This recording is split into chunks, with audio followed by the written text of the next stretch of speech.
اس کی زبان سے نہیں نکلتا جسے محفوظ کرنے کے لیے ایک حاضر باش نگراں موجود نہ ہو۔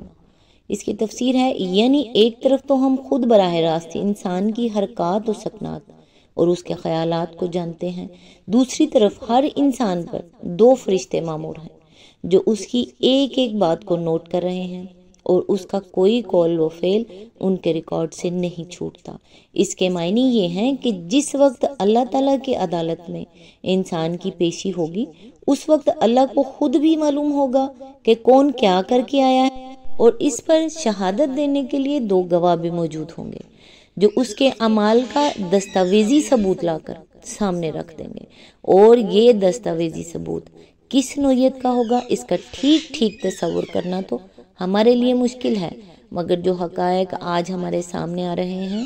انہیں دیکھ کر یہ بات بالکل یقینی معلوم ہوتی ہے کہ جس فضا میں انسان رہتا ہے اور کام کرتا ہے، اس میں ہر طرف اس کی آوازیں، اس کی تصویریں اور اس کی حرکات و سکنات کے نقوش ذرے ذرے پر ثبت ہو رہے ہیں،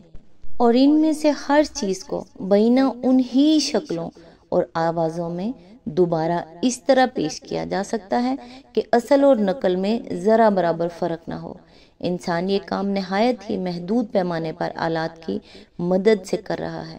لیکن خدا کے فرشتے نہ ان آلات کے محتاج ہیں، نہ ان قیود سے مقید۔ انسان کا اپنا جسم اور اس کے گرد و پیش کی ہر چیز ان کی ٹیپ اور ان کی فلم ہے، جس پر وہ ہر آواز اور ہر تصویر کو اس کی نازک ترین تفصیلات کے ساتھ جوں کی توں ثبت کر سکتے ہیں، اور قیامت کے روز آدمی کو اس کے اپنے کانوں سے اس کی اپنی آواز میں اس کی وہ باتیں سنوا سکتے ہیں جو وہ دنیا میں کرتا تھا، اور اس کی اپنی آنکھوں سے اس کے اپنے تمام کرتوتوں کی چلتی پھرتی تصویریں دکھا سکتے ہیں جن کی صحت سے انکار کرنا اس کے لیے ممکن نہ رہے۔ اس مقام پر یہ بات بھی اچھی طرح سمجھ لینی چاہیے کہ اللہ تعالیٰ آخرت کی عدالت میں کسی شخص کو محض اپنے ذاتی علم کی بنا پر سزا نہ دے گا، بلکہ عدل کے تمام شرائط پوری کر کے اس کو سزا دے گا۔ اسی لیے دنیا میں ہر شخص کے اقوال و افعال کا مکمل ریکارڈ تیار کرایا جا رہا ہے تاکہ اس کی کارگزاریوں کا پورا ثبوت ناقابل انکار شہادتوں سے فراہم ہو جائے۔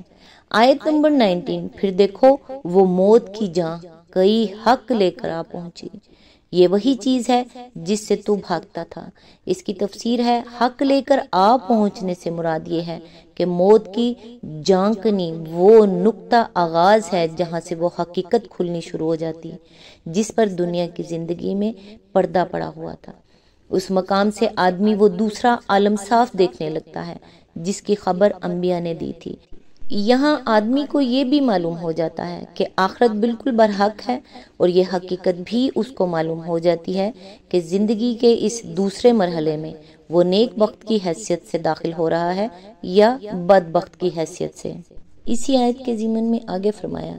یعنی یہ وہی حقیقت ہے جس کو ماننے سے تو کنی کتراتا تھا، تو چاہتا تھا کہ دنیا میں بے نتھے بیل کی طرح چھوٹا پھرے اور مرنے کے بعد کوئی دوسری زندگی نہ ہو جس میں تجھے اپنے اعمال کا خمیازہ بھگتنا پڑے۔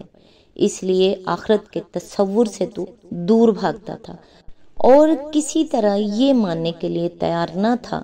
کہ کبھی یہ عالم بھی برپا ہونا ہے۔ اب دیکھ لے، یہ وہی دوسرا عالم ہے، تیرے سامنے آ رہا ہے۔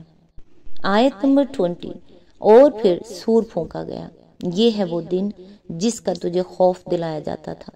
اس کی تفسیر ہے، اس سے مراد وہ نفخ سور ہے جس کے ساتھ ہی تمام مرے ہوئے لوگ دوبارہ حیات جسمانی پا کر اٹھ کھڑے ہوں گے۔ تشریح کے لیے ملاحظہ ہو تو فہم القرآن جلد 1 سورہ الانعام حاشیہ نمبر 48، جلد 2 سورہ ابراہیم حاشیہ نمبر 57، جلد 3 سورہ طٰہٰ حاشیہ نمبر 78، سورہ الحج حاشیہ نمبر 1، جلد 4 سورہ یاسین حواشی نمبر 46 to 47،